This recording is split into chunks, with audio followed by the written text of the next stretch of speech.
आप लोग अवगत यही हैं कि आपसे संवाद करने के लिए एसपी साहब यहाँ पर आए हुए हैं और अभी सीओ साहब बता रहे थे कि जो ये चौपाल लगाई गई है इसमें प्रशासन के अधिकारी, पुलिस के अधिकारी, मतलब प्रमुख जी, आप हमारे सभी प्रधान जी लोग हैं, कोटेदार लोग हैं, पत्रकार बंधु हैं, समाज के वरिष्ठ लोग हैं। तो इस प्रकार से हम कह सकते हैं कि पूरे समाज के हर वर्ग से का प्रतिनिधित्व इस पंडाल में उपस्थित है और इसका उद्देश्य केवल और केवल इतना ही है कि एक आपसे फीडबैक मिले कि जिससे पता चल सके कि जो वर्तमान में जो हम लोग महसूस करते हैं कि समाज में और विशेषकर जौनपुर जनपद में अपराध की संख्या बहुत ज़्यादा हो रही है। आए दिन कोई घटनाएं हो रही हैं और ज़्यादातर घटनाएं ऐसी हो रही हैं जो आप भी महसूस करते हो कि वो परिवारों के बीच में हो रही हैं। एक दूसरे से दूर होकर तो झगड़े हो रहे हैं, फसाद हो रहे हैं, मारपीट हो रही है, लेकिन जो पारिवारिक झगड़े हैं, व्यक्तिगत है, भाई भाई के झगड़े हैं, पट्टीदार के झगड़े हैं, जमीन के झगड़े हैं, ये ऐसे झगड़े हैं कि इसमें समाज की भूमिका बहुत ज़्यादा है। अगर हम पुलिस और प्रशासन कोई भी संस्था है, ये चोरी डकैती तो रोक सकती है, लेकिन घर में जो झगड़ा हो रहा है उसको कैसे रोका जाए, इस पर पूरा मंथन करने की जरूरत है। और ये मैं महसूस करता हूँ कि यह इसमें सुधार तभी होगा जब आप लोगों के माध्यम से भी कुछ ये जानकारी प्राप्त हो कि ऐसी समस्याएं क्या हो रही हैं कि आए दिन पारिवारिक झगड़े हो रहे हैं। साथ ही में जमीन विवाद के भी झगड़े हैं, भाई भाई एक दूसरे की जमीन को लेने के लिए तैयार है और जमीन के झगड़े में भी हम लोग महसूस करते हैं कि 90% झगड़े अपने परिवार में हैं या पट्टीदार में हैं, दूसरों से झगड़ा तो बहुत ही कम है। तो अगर भाई भाई भी साथ में नहीं रह सकते, चाचा भतीजा भी अपने झगड़े को नहीं निपटा पाएंगे, तो फिर हमारा समाज की दिशा में जाएगा। छोटी छोटी जमीनों के लिए एक एक इंच के लिए मरना, एक एक इंच की लड़ाई के लिए एक दूसरे का खून लेना, कहीं से बात तो उचित नहीं नजर आ रही है। तो ये सब मिलकर इस चौपाल के माध्यम से अभी एसपी साहब भी बात करेंगे आपसे कि एक मंथन हो और समाज में एक मैसेज जाए, इसमें सभी समाज के सभी वर्ग के लोग जो इकट्ठा हुए हैं मिलकर के एक पहल हो और जहाँ भी झगड़ा होने की संभावनाएं नजर आए तो ऐसी स्थिति में एक जो गांव की पंचायत पहले हुआ करती थी और जो हमारे प्रधान जी लोग हैं वो पंच ही हैं, तो पंचायत की भूमिका जो वर्तमान में कम नजर आ रही है, विकास कार्यों में तो नजर आती है, लेकिन जो ये सामाजिक समस्या है इस मामले में भी पंचायत की भूमिका कुछ कम नजर आती है। तो जो पुरानी हमारी परंपरा थी पंचायत के माध्यम से लोगों के बीच में बात करके समझौता कराना, विवाद को होने ही ना देना, उसको कैसे हम लोग पुनः एक्टिवेट करें, पुनः उसको पुनर्जीवित करें कि ये जो चीजें हैं इसमें कमी आए और आए दिन जो होने वाले झगड़ों से दूरी बनाई जा सके, समाज को इसका लाभ मिल सके। तो मैं आप आज इस अवसर पर बहुत बढ़िया अवसर है और ये अवसर कप्तान महोदय के माध्यम से हम सबको प्राप्त हुआ है कि ये खुले मंच पर हम लोग बात करेंगे। इसमें किसी एक दूसरे पर कोई आरोपण नहीं होगा, आप अपनी बातें रखेंगे, उसका समाधान जो संभव होगा हम सभी लोग करेंगे, कराएंगे और आपके सुझाव को हम लोग आत्मसात करेंगे। उस पर भी हम कोशिश करेंगे कि आगे जो प्रशासनिक व्यवस्थाएं हैं, वो विकास की हो, पुलिस की हो, राजस्व की हो, प्रशासन की हो, उसमें मिलजुल करके भी एक ऐसा काम किया जाए जिससे कि ये आगे जो समय है इसमें कमी लाई जा सके, घटनाओं पर नियंत्रण किया जा सके और अपराध को न्यूनतम किया जा सके। हम एक तय है कि अगर सभी समाज के जितने लोग उपस्थित हैं सब लोग अपनी भूमिका का निर्वहन करेंगे तो निश्चित रूप से हम लोग सब लोग मिल करके ये जो वर्तमान की समस्याएं हैं, अपराध का बढ़ता हुआ ग्राफ है, उसको कम करने में हम लोग सफल होंगे। तो हम आप सबसे अनुरोध करेंगे कि आप लोग एसपी साहब पहले बात करेंगे, उसके बाद आप लोग अपनी वार्ता रखिएगा और बताइएगा। इसमें आपका फीडबैक बहुत महत्वपूर्ण है और साथ ही आपकी भूमिका कि कैसे हम सबका आप सहयोग करें कि आपके सहयोग से हम लोग मिलकर के एक बेहतर आगे कार्रवाई करें। धन्यवाद। हमारे श्रीमान पुलिस अधीक्षक महोदय का ये मानना था कि आप लोगों से एक संवाद स्थापित करते हुए हम इन सारे विवादों को, जो गांव के जो विवाद, चाहे भूमि विवाद हो, चाहे आपसी लड़ाई झगड़े का कोई विवाद हो, हम उसको गांव में ही सीमित कर सकें और गांव में ही हम उसे समाप्त कर सकें। इसीलिए सर की तरफ से एक स्लोगन दिया गया कि गांव का झगड़ा गांव में निपटाएं, कोर्ट कचहरी हम क्यों जाएं। तो इसी उद्देश्य से ये आज ये संवाद और ये चौपाल आयोजित की गई है। अब मैं सर से निवेदन करूंगा कि वो चंद शब्द अपनी बात है आपके समझ है। धन्यवाद सीओ साहब।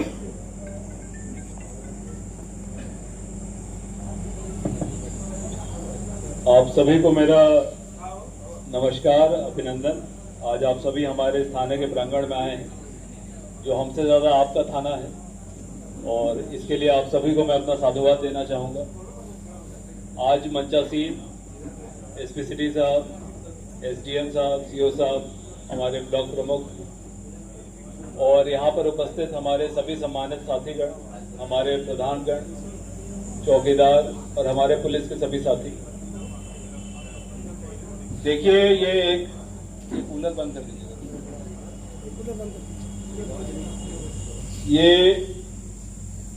जो अधिकारी होते हैं, ये आपके जनपद के, आपके थाना क्षेत्र के अतिथि होते हैं।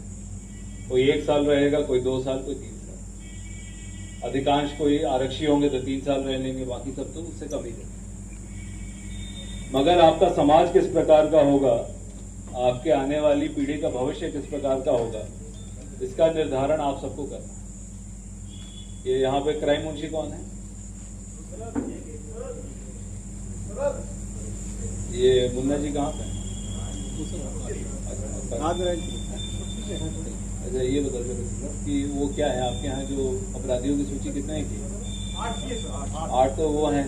उसके पहले वाले जो थे 6700 में से, 6700 में से कितना है? जो शुरू में 7000 चिन्हित किए गए थे, 200। और राजस्व ग्राम कितने हैं आपके? 162। और दो अपराधी कितना बताया? 247 है, 250। और बीट कितनी बाटी है? 42 बीट। ये इस वक्त वर्तमान समय में हिस्ट्री शीटरों, पुराने हत्या के अभियुक्त, लूट के अभियुक्त, गोकशी के अभियुक्त और बड़ी नकबजनी में जो नामित रहे हैं, इस प्रकार के अभियुक्तों की संख्या, जिनकी पिछले 10 साल के सक्रिय अपराधियों की जो सूची है, आपके थाना क्षेत्र की लगभग 250 के आसपास है, जो लगभग 160 गांव में निवास करते हैं। यानी हर गांव में लगभग 1 या 2, कहीं पे हो सकता है उससे ज्यादा, जो आपराधिक कृत्य में संलिप्त रहते हैं या रहे हैं, हो सकता है अब सुधर गए। इसी के अलावा आपके गांव में कई सारी ऐसी रंजिश होंगी जिसमें मारपीट हो सकती है। जहां पे मारपीट में ज्यादा घाव लग जाए, इस प्रकार की स्थिति उत्पन्न हो सकती है। देखिए, एक चीज आप सबको समझनी पड़ेगी। वर्तमान में हम लोग 3 तरह के चुनाव देखते हैं, आप सब भी देखते हैं। जो प्रत्यक्ष चुनाव, अप्रत्यक्ष नहीं, मतलब इनडायरेक्ट इलेक्शन नहीं है, डायरेक्ट इलेक्शन है। एक प्रधान होते हैं, फिर विधायक होते हैं और सांसद। ये 3 जो है, ये डायरेक्ट चुनाव है, जिसमें जनता सीधे प्रतिभाग करती है। यहाँ पर हमारे कितने प्रधान जी उपस्थित जगह पर हाथ खड़ा करेंगे तो हमें थोड़ा अंदाजा लग जाएगा। बहुत बहुत धन्यवाद, बहुत बहुत। आप सब इतनी संख्या में आए हैं, यहाँ प्रतिभाग कर रहे हैं।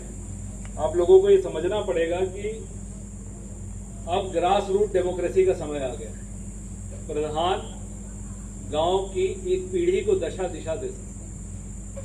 अगर प्रधान ऐसा है जो अपराधियों को भटकने नहीं देता, आप सभी के गांव में कोई होगा नई उम्र का लड़का जिसका आपराधिक इतिहास नहीं है, मगर हो सकता है कि 315 बोर का गट्टा लेके घूम रहा हो, या कहीं से मंगवा लिया होगा मामा चाचा के यहाँ से, ऐसे हवाबाजी में लेके घूम रहा होगा। उससे उसका लाभ तो होना नहीं है, मगर हानि इतनी हो जाने की कोई हिसाब किताब नहीं। उदाहरण देता हूं, पास के ही किराकत थाने में ओवरटेक करने को लेके 2-4 लड़कों में लड़ाई हुई।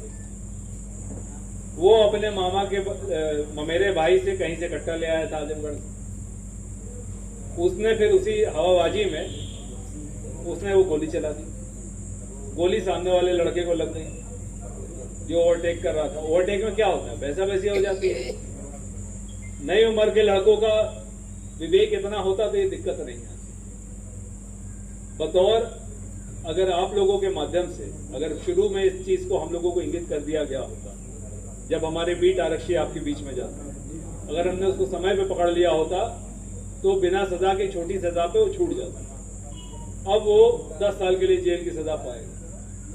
4 नई उम्र के लड़के, चारों एक ही बिरादरी के, वहीं के पढ़ने लिखने वाले, उन्होंने अपना जीवन नाश कर दिया। इस चीज से समाज में किसी की बेहतरी हो नहीं पाई। अगर हमारे गांव के नई उम्र के लड़के अगर शुरू में ही जेल चले जाएं तो क्या परिवार, क्या समाज, क्या प्रदेश और क्या देश के निर्माण में योगदान दे पाएंगे? नहीं दे पाएंगे। और जैसा मैं कहता हूं कि हर जगह 5% लोग गड़बड़ है। 5% लोग हमारे विभाग में भी गड़बड़ है, 5% लोग आपके गांव में भी गड़बड़ है, और 5% लोग यहां बैठे हुए में भी गड़बड़ हो। और दूसरी बात, एक जो हम जौनपुर के बारे में कहते हैं, आप लोग भी इससे इत्तेफाक रखिएगा, जौनपुर एक समय पे देश की राजधानी हुआ करती थी। हमारा वो गौरवपूर्ण इतिहास है।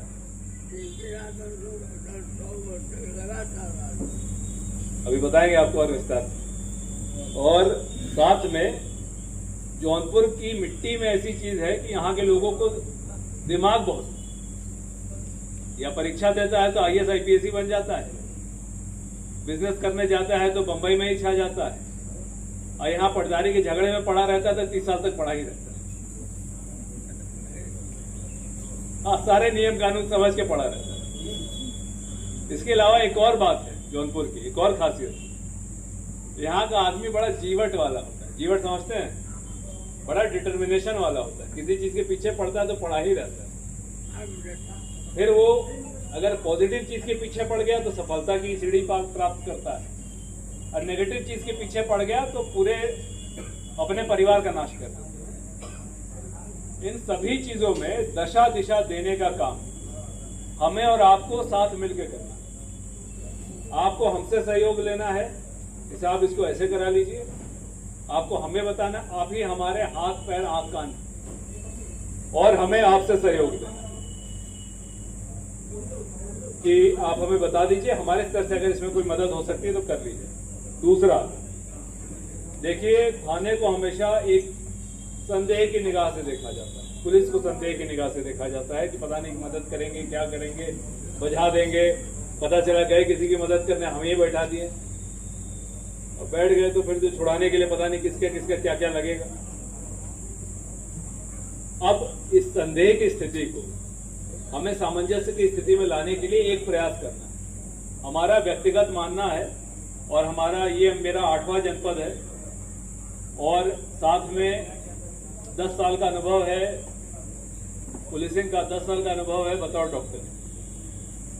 हम आप सबसे ये कहना चाहेंगे कि संवाद और समन्वय, जिसके क्रम में आज आप आकर यहाँ बैठे हैं, हम आपसे बात करें, आप हमसे बात करें, हम अपनी बात आपको रखें, आप अपनी बात हमें रखें, हम लोगों के संबंध बेहतर हो, उससे 90% समस्याओं का निदान हो। मैं अतिशयोक्ति नहीं कह रहा हूं, 90% समस्या समाप्त हो सकती है। आपके गांव में 2 ही 4 अपराधी होंगे, 2 ही 4 ऐसे नई उम्र के लड़के होंगे जो लखेरागिरी कर रहे हैं, जिसमें से कोई जो है आजकल एक नया ट्रेंड बन गया है, 16 साल के लड़के जो हैं मोटरसाइकिल से घूमने लग जाते हैं। कोई 62 गैंग बना लेगा, कोई चिंगारी बना लेगा, कोई महाकाल बना लेगा, कोई भोकाल बना लेगा, और कहीं भी लड़ाई झगड़े में जाके फंस जाता है। उनका विवेक नहीं। अच्छा, इस प्रकार के कुछ हमारे गांव के लोग भी होते हैं कि आग में घी का काम करते हैं, कि अपने रंजिश निकालने के लिए इस तरह के मूर्खों को उधर डायरेक्ट करते हैं। प्रधानी में भी होगा, प्रधानी चुनाव में जो नंबर 2 वाला होगा, नंबर 1 वाले के पीछे 4 आदमी छोड़ देगा। कि जाओ उसे परेशान करो, इस तरह की चीजें हर जगह हर गांव की है।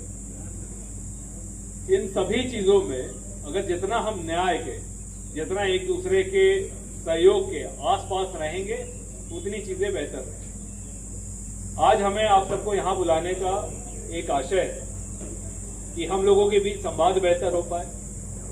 हमारे 42 बीटों में हमने आपके 162 गांवों को बांटा। इन 42 बीट में लगभग किसी में 3, किसी में 4, किसी में 5 गांवों के एक आरक्षी नियुक्त किए गए। वो आरक्षी आपके पास आएंगे जो गांव में पॉजिटिव मानसिकता के लोग हैं।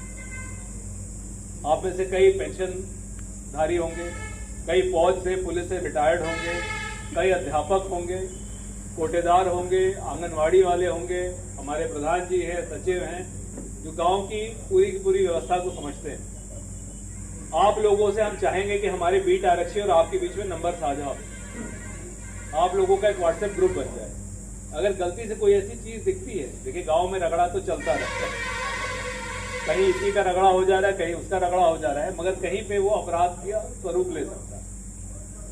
पता चला कि कोई इस प्रकार का लड़का है जो आपराधिक इतिहास में है, कोई एचएस है, कोई कहीं पे, कोई पता चला कि प्रयागराज में मारपीट लूट करके बैठा हुआ है।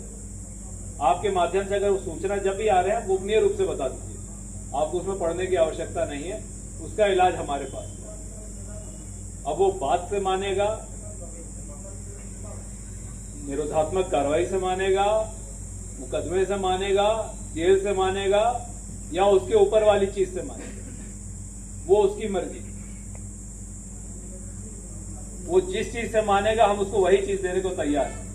कान को हाथ लगाएगा, बोलेगा साहब हम जा रहे हैं अपना खेती बाड़ी देखने, जा रहे हैं अपना कमाई धमाई करने, जा रहे हैं माता पिता की सेवा करने, हम नहीं पीछे हैं।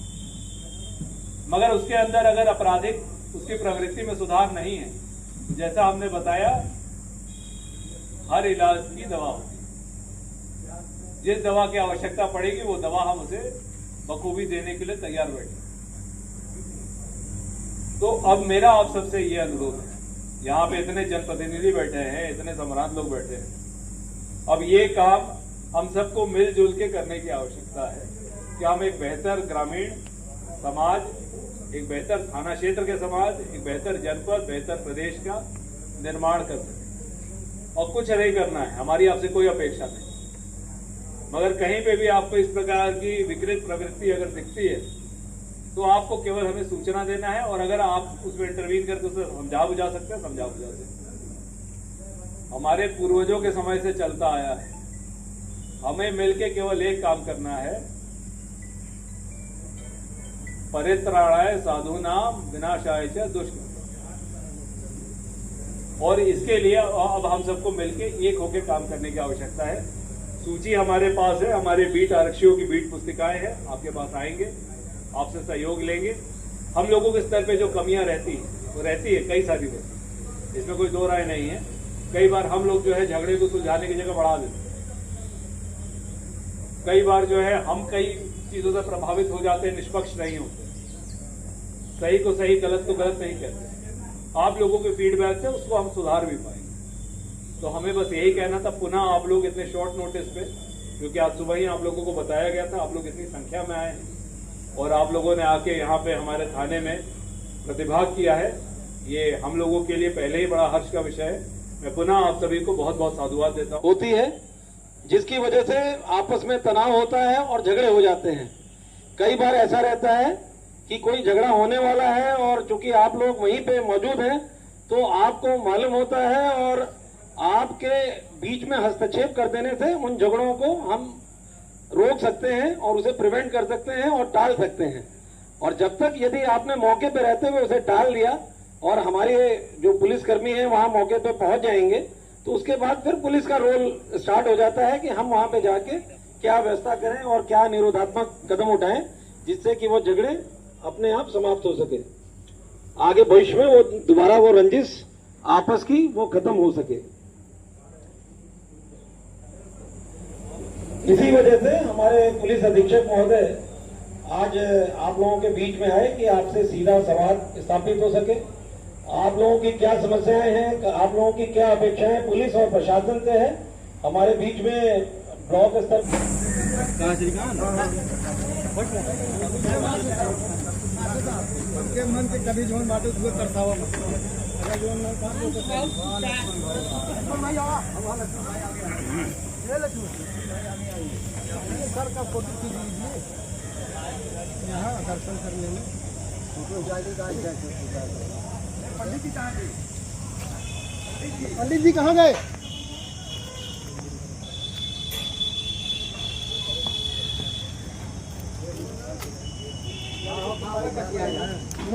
हमारी आता है हट जाए चला जाता है